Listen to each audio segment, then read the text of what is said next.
Rotary Club of Bharuch Heritage ચેપ્ટરની installation સેરેમનીનું આયોજન કરવામાં આવ્યું. રોટરી ડિસ્ટ્રિક્ટ 3060 અંતર્ગત યોજાયેલા આ કાર્યક્રમમાં વર્ષ 2026-27 માટે નવી ટીમની વરણી કરવામાં આવી અને તેઓનું પદગ્રહણ સમારોહ યોજાયો. રોટેરિયન ઝૈનુલ આબેદીન સૈયદે રોટરી ક્લબ ઓફ ભરૂચ હેરિટેજના નવા પ્રમુખ તરીકેના શપથ લીધા હતા. તેમની સાથે નવી ટીમના સભ્યોને પણ વિવિધ જવાબદારીઓ સોંપવામાં આવી.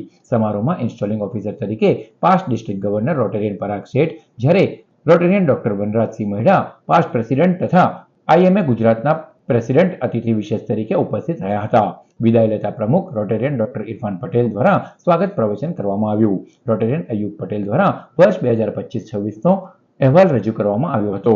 આ પ્રસંગે assistant district governor Ghanshyam Gajera, Rotarian Nazir Patel, Rotarian doctor Minhas Patel, Rotarian Yasin Dadabhai સહિત રોટરી પરિવારના સભ્યો તથા આમંત્રિત મહેમાનો ઉપસ્થિત રહ્યા હતા. કાર્યક્રમ દરમિયાન 6 નવા સભ્યોનું ઇન્ડક્શન પણ કરવામાં આવ્યું હતું.